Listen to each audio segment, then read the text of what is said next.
और सापा बनाकर स्वागत सत्कार।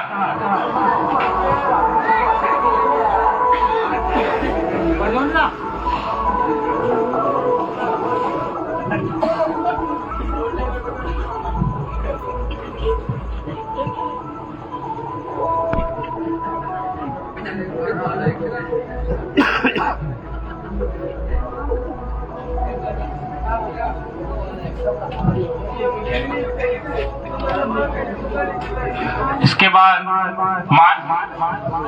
प्रत्याशी महोदय से निवेदन करूंगा कि वो आप बोलो, चलिए बोलेंगे।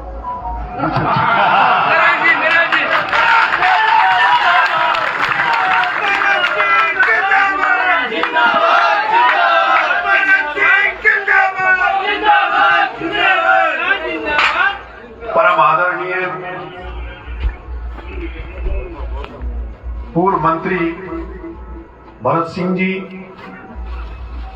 हमारे कोटा बूंदी के कांग्रेस पार्टी से प्रत्याशी परम आदरणीय प्रहलाद जी गुंजल साहब, मंच पर विराजमान बहन पूजा सिंह जी, आगे की पंक्ति में विराजमान आदरणीय जिला अध्यक्ष भानु प्रताप सिंह जी, ब्लॉक अध्यक्ष कुशलपाल सिंह जी,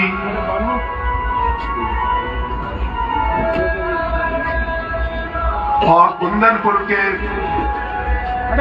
समस्त पंच पटेलों, युवा साथियों, आपको मेरा राम राम। मैंने कभी मेरी जिंदगी में ये नहीं सोचा था कि मैं एक ऐसा सौभाग्यशाली होऊंगा जिस मंच पे आदरणीय परम पूजनीय भरत सिंह जी बैठे हो, जिस मंच पर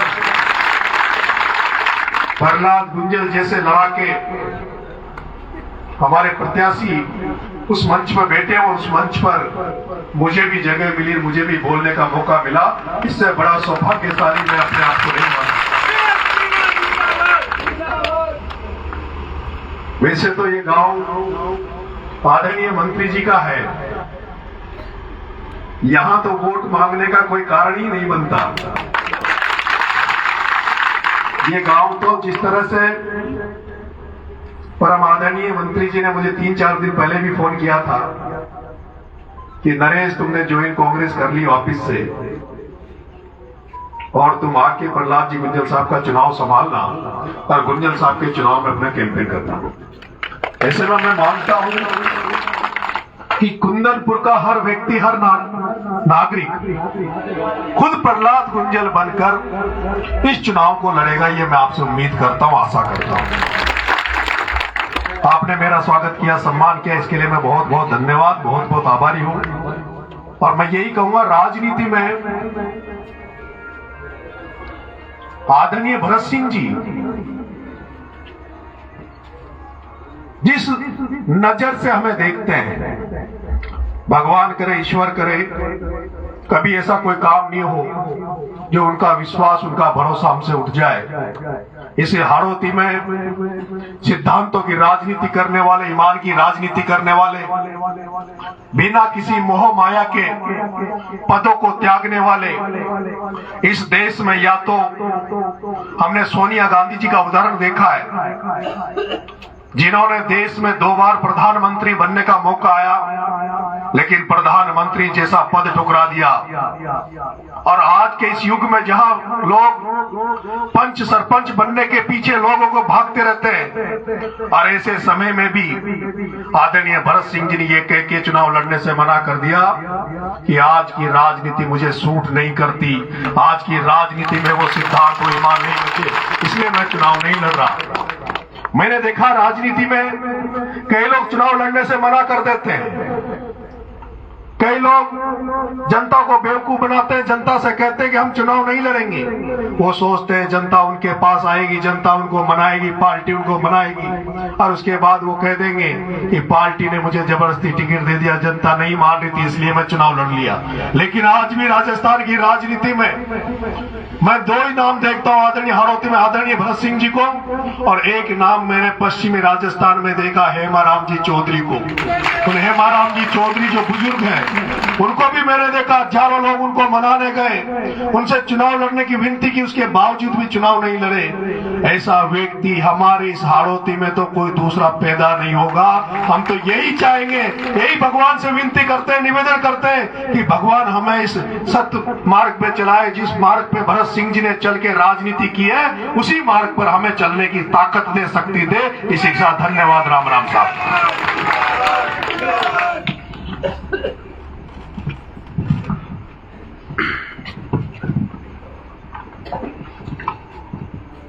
मंचस्थ भैया इसको बंद करा दो।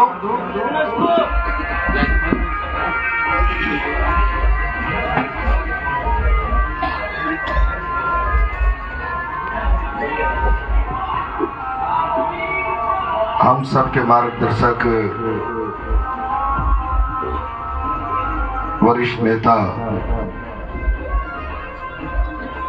श्रद्धेय भरत सिंह जी साहब, कांग्रेस के जिला अध्यक्ष भानु प्रताप जी, युवा नेता भाई नरेश मीणा जी, बहन पूजा जी, अन्य सभी सम्मानित नेतागण, मेरे सामने उपस्थित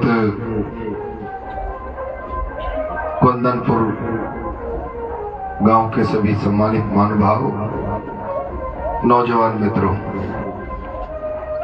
इसको कोई भाग के बंद करा दो ना। जब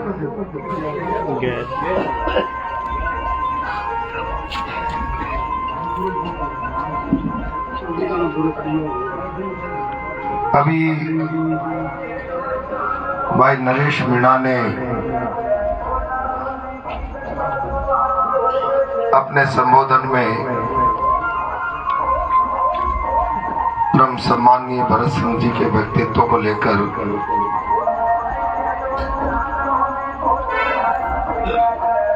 जो कुछ बात कही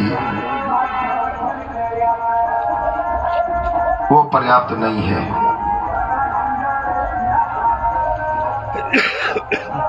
भरत सिंह जी का व्यक्तित्व, उनका जीवन, नरेश जी, राजनीति में आप और हमारे जैसे लोगों के लिए एक पाठशाला है। आज के युग में जब राजनीति काजल की कोठरी बन गई हो और उस काजल की कोठरी में रहकर भी कोई व्यक्ति जिसके दामन पर काजल का एक दाग नहीं लग सके, उस व्यक्तित्व का नाम श्रद्धेय भरत सिंह जी है।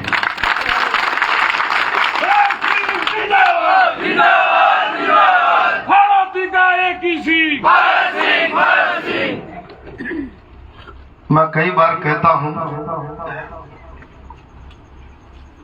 लोग कहते हैं भरत सिंह जी अपनी सरकार के खिलाफ बहुत चिट्ठी लिख देते हैं।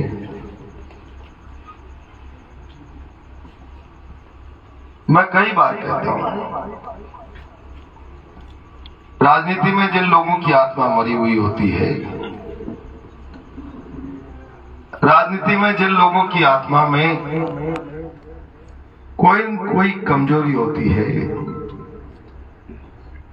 वो सरकारों के सामने चाहे एमपी बन जाए, चाहे एमएलए बन जाए, घुटनों के बल से ज्यादा नहीं चल सकते हैं। और जो राजनीति में शुद्ध आत्मा से, शुद्ध भाव से, जीवन मूल्यों से, संस्कारों से, सेवा भाव से, कर्मनिष्ठ तरीके से काम करते हैं, उनके दिमाग पर, उनकी आत्मा पर कभी सरकारों की ताकत का बोझ नहीं रहता। साधारण आदमी की समझ के बाहर का विषय है। हमने भरत सिंह जी के अंदर उस चीज को पढ़ा है। लोग हमारे लिए तो उल्टा सीधा बोलते हैं, कुछ लोग अहंकारी भी बोल देते हैं, कुछ और बोल देते हैं, लेकिन यूं ही हमारे हाथ भरत सिंह जी के पैरों की तरफ नहीं झुकते हैं। मैं उनकी उपस्थिति में क्या भाषण करूंगा, लेकिन मैं आज कुंदनपुर के लोगों से कहना चाहता हूं, बहुत दूर से घोड़ी पे बैठा कर लाए हो। मुझे तो लग रहा था कि जिनको मैं पिता तुल्य सम्मान देता हूं, मुझ जैसे छोटे से कार्यकर्ता की प्रतीक्षा में वो बैठे होंगे। कुशल पाल जी से 2-3 बार इस पूरे रास्ते में बात हुई, अपन लेट हो रहे हैं, साहब बैठे होंगे, उचित नहीं है। पर जो दृश्य कुंदनपुर का था, कमोबेश ये दृश्य पूरे रास्ते के गांव का था। विनोद खुर्द का दृश्य इससे भी अद्भुत था। और ये दृश्य मैंने विनोद में भी कहा था, इस बात का संकेत देता है रात के 12 बजे भारत का लोकतंत्र सफेद पोषधारी नेताओं की मर्जी से नहीं, आज भी जो बसंत पर्व के अवसर पर विश्वास और मन जो डोलता हुआ सड़कों पर आम आदमी का दिखता है, इसी विश्वास पर भारत का प्रजातंत्र टिका हुआ है। पर जरूरत इस बात की कि जो आपकी विश्वास की धुरी पर भारत का प्रजातंत्र टिका हुआ है, उस प्रजातंत्र को मजबूती देने और उस प्रजातंत्र का जो भाव है, उस प्रजातंत्र के केंद्र में गरीबी की अंतिम रेखा पर बैठा हुआ आम आदमी है। और इसीलिए राजनीति में मूल मंत्र कहा गया है, गरीब को गणेश मानकर। घर में पूजा और आराधना करते हैं तो सबसे पहले किसकी उपासना करते हैं? गणपति की। और इसलिए भारतीय लोकतंत्र की आत्मा में सबसे पहले जो मूल मंत्र वो छिपा है, गरीब को गणेश मानकर। हमारा फैसला इस प्रकार का होना चाहिए कि उसके केंद्र में स्वभाव से गरीब बना रहे, आम आदमी बना रहे। पिछले 10 सालों से जो आपने फैसला किया, भारत की संसद में जिसको चुनकर भेजा, माननीय श्रद्धेय भरत सिंह जी साहब कई बार पत्र लिखते हैं, लेकिन एक बार तो मैं आपसे हटकर थोड़ा सा प्रसन्न कि हमारा वोट दिल्ली में इतनी बड़ी ताकत में आ गया है। प्रधानमंत्री नीचे बैठता है, हमारा दिया हुआ वोट इतनी ताकतवर कुर्सी पर बैठ गया।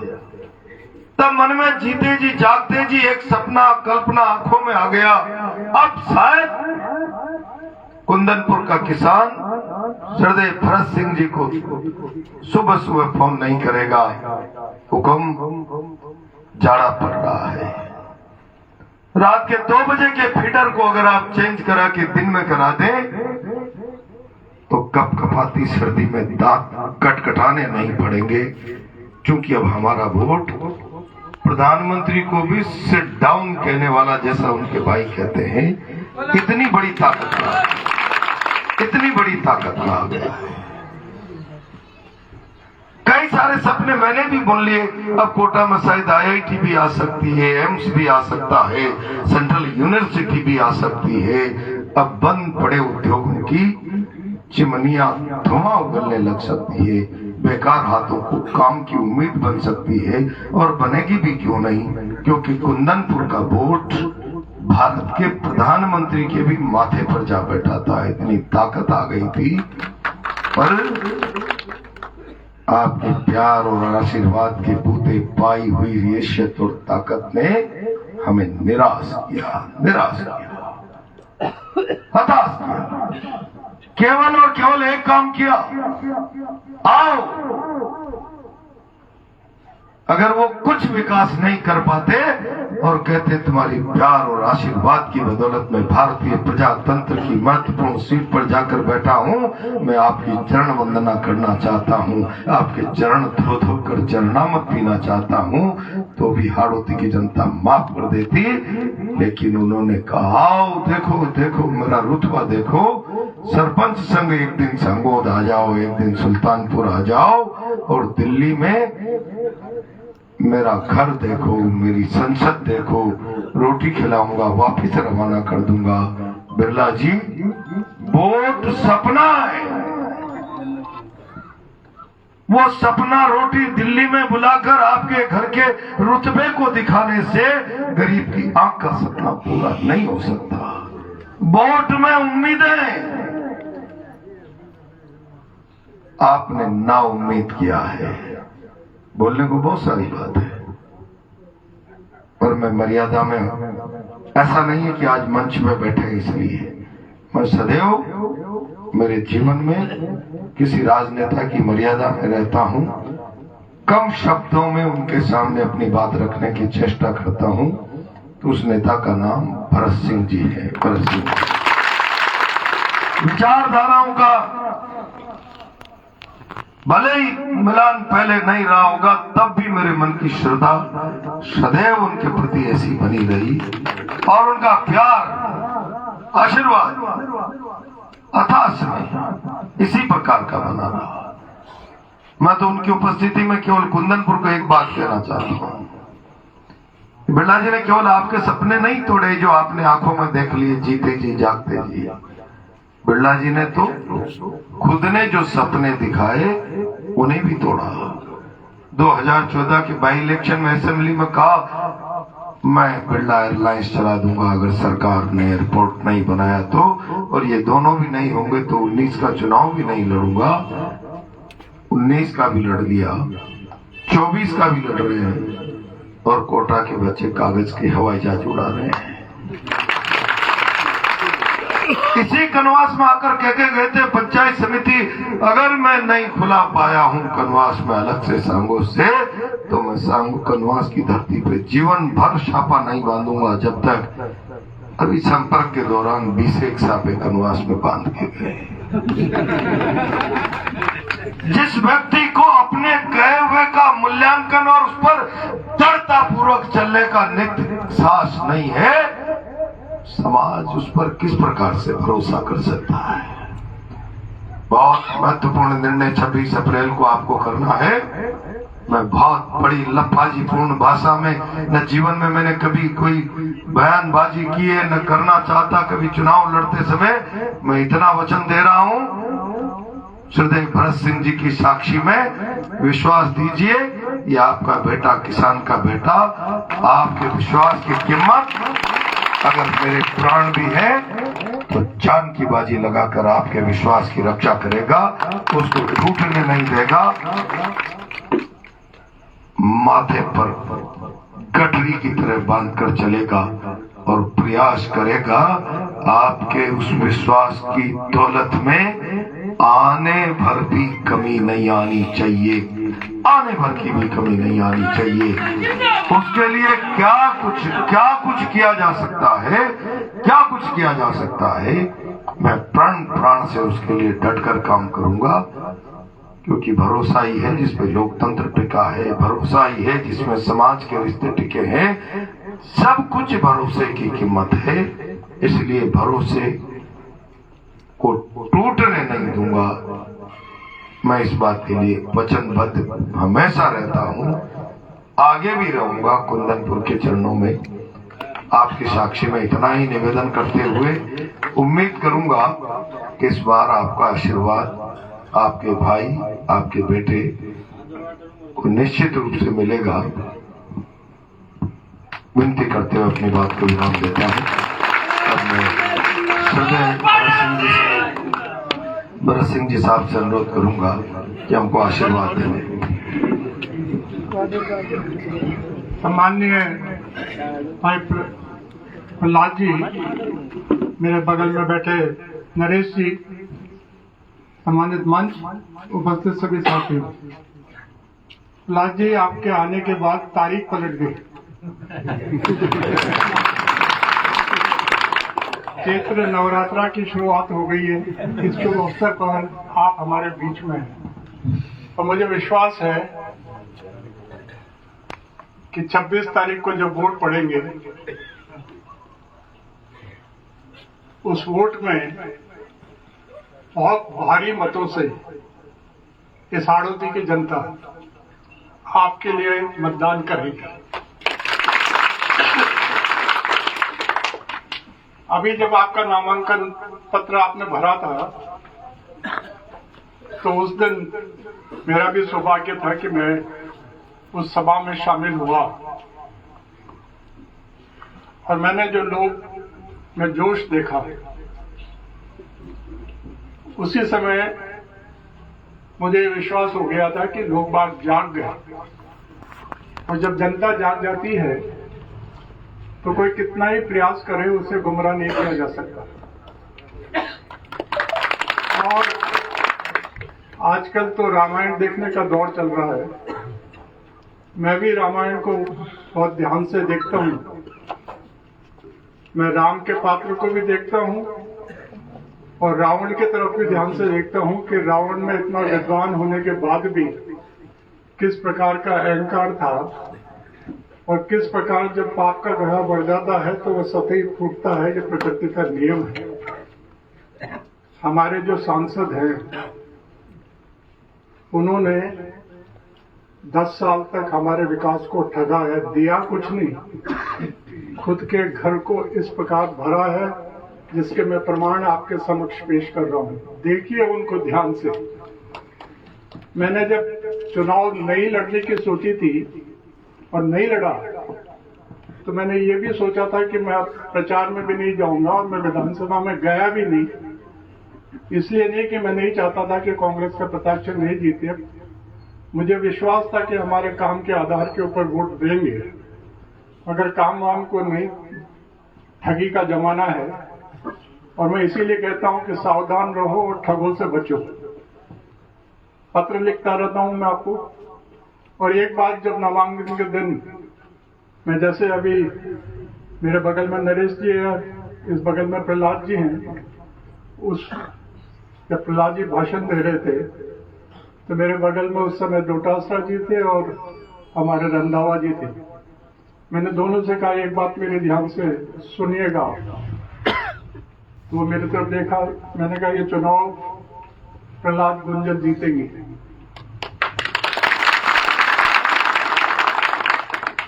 और मैंने उनसे ये कहा कि मैं ऐसे ही कहने के लिए नहीं कर रहा आपसे। तो रंधावा जी ने कहा कि आप तो बोलते ही बहुत कम हो और आप कहते हो तो हमें आपकी बात पर विश्वास है। और मैं ये इसलिए कह रहा हूं कि मुझे आप लोगों पर विश्वास है। जीतेंगे या नहीं जीतेंगे? हाथ उठाएंगे। गुंजन दिल्ली जाएगा, बिना ढोल बजाएगा। ये ऐसा है, मेरा बहुत लंबा लोगों के बीच में काम करने का सफर रहा है और मैंने राजनीति में बहुत धोखा भी खाया है। उसे मैं बुरा नहीं मानता क्योंकि मैंने किसी को धोखा नहीं दिया। और धोखा खाना, लोगों पर विश्वास करना है, वो आपके विश्वासघात करे तो उससे मैं सीखा ही है। मैंने 40 साल पहले एक बड़ी सभा करी थी कोटा में और उसमें मैंने कहा था शहरी नेता धोखा है, समझो भाइयों मौका है। मैं शहर के नेताओं के खिलाफ नहीं, मगर आप और हम गांव के लोग बागे भाई, हमें ठगा जाता रहा है। और अब धन्यवाद ईश्वर को, जब ईश्वर देता है तो छप्पड़ फाड़ के देता है। आपको, मुझे कल्पना नहीं थी, मैंने तो चुपचाप बैठा हुआ था कि जो मैं सुन रहा हूं वो सपना साकार हो जाएगा क्या। और जब प्रहलाद जी को टिकट मिला तो इनकी जीत में एक नया अध्याय शुरू होगा कांग्रेस में। गांव के लोगों की राजनीति शुरू होगी। तो अभी शहर के नेताओं के गिरवी थी। एक तरफ मेरी तरफ बगल में मीणा है जो बहुत बड़ी संख्या में हाड़ौती में है, प्रहलाद जी गुजर है, और यहाँ पर सभी कुंदनपुर में, इस गांव में मैं रहता हूँ, 21 जातियां हैं। तो सारी जातियां समझ चुकी है, जाग चुकी है और मुझे पूरा विश्वास है कि ये पढ़वाऊ वक्त मैं पढ़वा तो सीख रही हो जे प्रहलाद जी से मैं बात करता रहता हूँ। ये बोले, मैंने कहा मैं मेरा काम कर रहा हूँ, आप काम करो, और मुझे पूरा विश्वास है आपको हमारी शुभकामनाएं। मैं घोषणा करता हूँ कि आप बहुत अच्छे मतों से जीतोगे।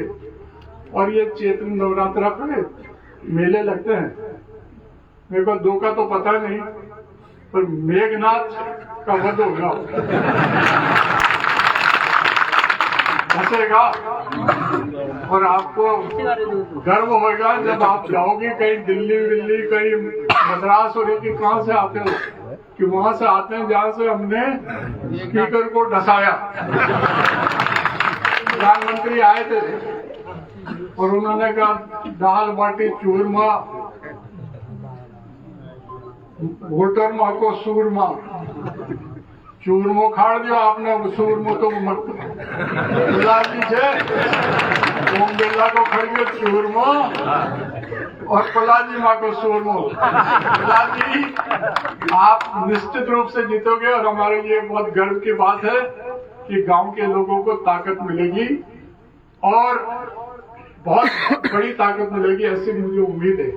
मेरी शुभकामनाएं आपके साथ, और आपके लिए रात के 12 बजे के बाद इस शांति माहौल में लोग सुन रहे हैं, ये पुलिस वाले जो बात सुन रहे हैं इनसे भी पूछते होंगे कि बाबू क्या जाए, ये कहेगा नमड़िया, वो प्रधानमंत्री जी को बुलाएंगे तो प्रधानमंत्री जी का ब्राह्मण आया। मेरी शुभकामनाएं आपको और भी गांव में जाना है। भगत सिंह जिंदाबाद। भगत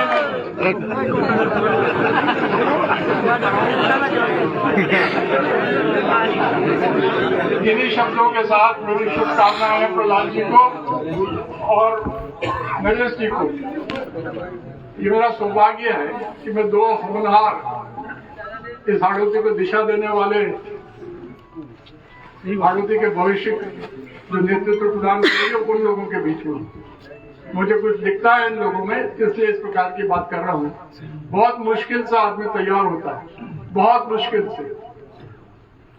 चुनाव बहुत जीतने, नेता बहुत मुश्किल से तैयार होता है, और मुझे उम्मीद है इन दोनों लोगों से ईश्वर इनको आगे बढ़ाने में मदद करे। धन्यवाद।